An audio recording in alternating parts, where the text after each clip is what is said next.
राम राम दोस्तों। अगर आप निफ्टी 50 की बात करेंगे, निफ्टी 50 में आज आपको एक गैप अप ओपनिंग देखने को मिली। उसके बाद मार्केट ने गैप को फिल किया और उसके बाद मार्केट साइडवेज हो गया।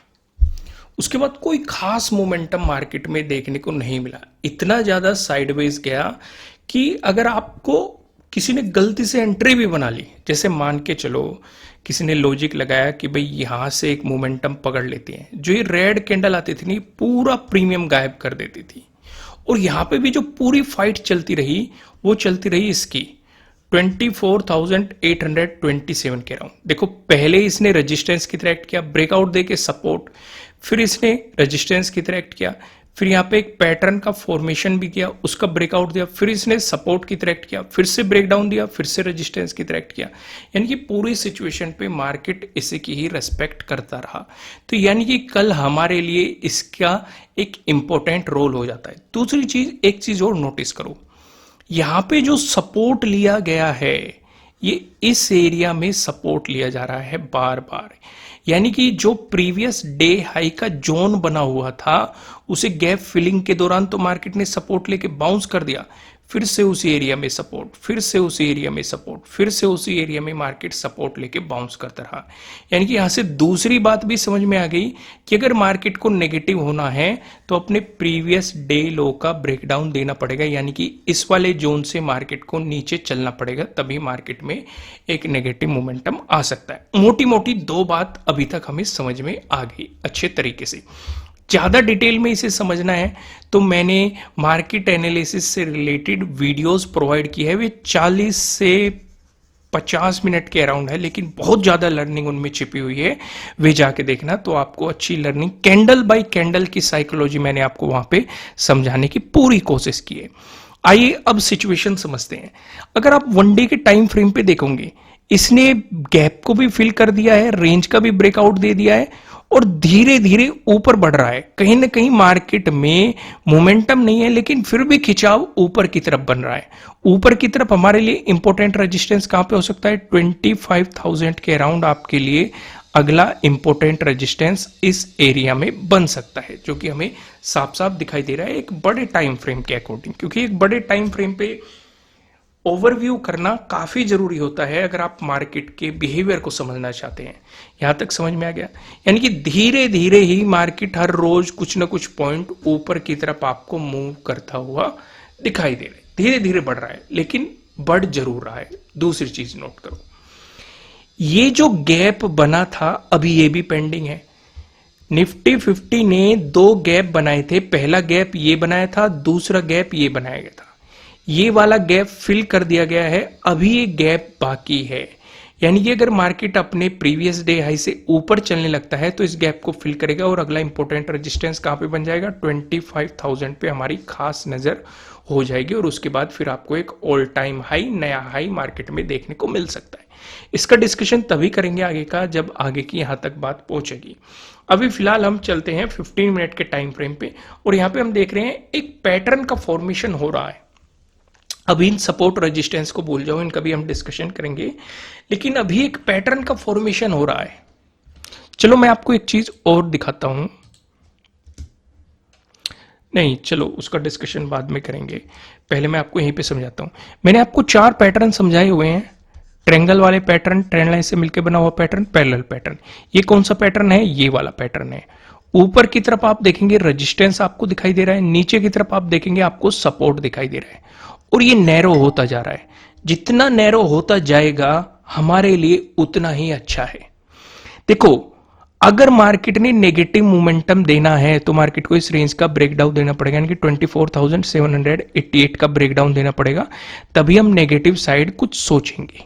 पहली बात हमें समझ में आ गई। दूसरी चीज, अगर मार्केट ब्रेकआउट देता है पॉजिटिव मोमेंटम तो ये ट्रेंड लाइन का हमें ब्रेकआउट चाहिए। ट्रेंड लाइन का रूल क्या है मैंने आपको समझाया हुआ है।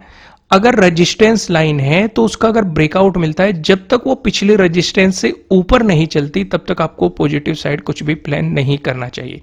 तो पिछला रेजिस्टेंस एरिया कहाँ है हमारे लिए, यहां पे है, यानी कि 24,840 के अराउंड। यानी कि अगर मार्केट इस ट्रेंड लाइन का ब्रेकआउट भी दे देता है तब भी आपको शांति से बैठे रहना चाहिए। आपको इंतजार किसका करना है, 24,840 का। इसके बाद आपके लिए important resistance previous day high के पास में हो जाएगा, जो कि आपके लिए 24,871।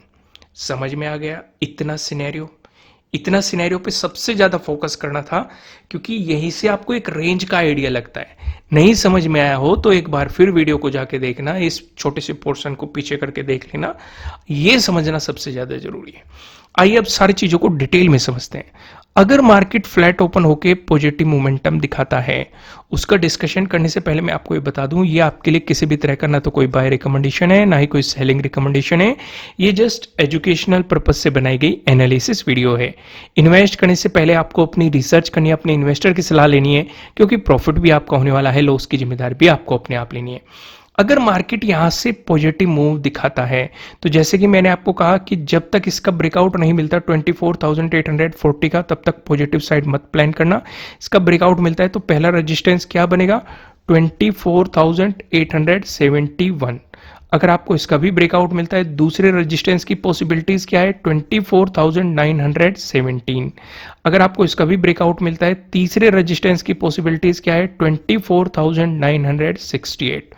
वहीं पे अगर आपको निफ्टी 50 फ्लैट ओपन होकर नेगेटिव मोमेंटम दिखाता है, इस सिचुएशन पे आपके लिए पहले सपोर्ट की पॉसिबिलिटीज क्या है, जैसे कि मैंने कहा कि इस एरिया का ब्रेकडाउन होने देना, तो पहले सपोर्ट की पॉसिबिलिटीज क्या है, 24,788। अगर आपको इसका ब्रेकडाउन मिलता है, आपके लिए जो दूसरा सपोर्ट बन सकता है ये 24,736 पे बन सकता है। इसका भी आपको ब्रेकडाउन मिलता है, जो तीसरे सपोर्ट की पॉसिबिलिटीज हो सकती है ये 24,685 के अराउंड हो सकती है। ये तो सिंपल प्राइस एक्शन हमने समझ लिया, पिवट पॉइंट के अकॉर्डिंग हमने समझ लिया कहाँ पे सपोर्ट, कहाँ पे रेजिस्टेंस की पॉसिबिलिटीज हो सकती है। अगर गैप अप ओपनिंग का सिनेरियो बनता है, उस सिचुएशन पे क्या करेंगे, जैसे कि मैंने कहा कि इस ट्रेंड लाइन पे हम तब काम करेंगे जब तक 24,840 का ब्रेकआउट नहीं मिल जाता। ठीक है, तो दो सिनेरियो हो सकते हैं। या तो आपको एक छोटी गैप अप ओपनिंग मिल रही है, यानी कि इसी के आसपास 24,840। दूसरा सिनेरियो क्या हो सकता है, आपको ज्यादा बड़ी गैप अप ओपनिंग मिल रही है अपने प्रीवियस डे हाई के पास में। दो पॉसिबिलिटीज हो सकती है।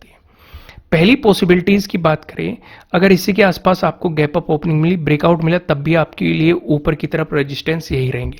लेकिन अगर रिवर्सल प्लान किया मार्केट ने यहां से, तो नेगेटिव साइड आपको ट्रेड नहीं करना चाहिए। क्यों, प्रीवियस डे क्लोजिंग का सपोर्ट, ट्रेंड लाइन का सपोर्ट, फिर प्रीवियस डे लो का सपोर्ट, और ये भी एक सपोर्ट एरिया है। तो नीचे की तरफ अपॉर्चुनिटी आपको तभी देखनी चाहिए जब 24,788 का मार्केट ब्रेकडाउन दे।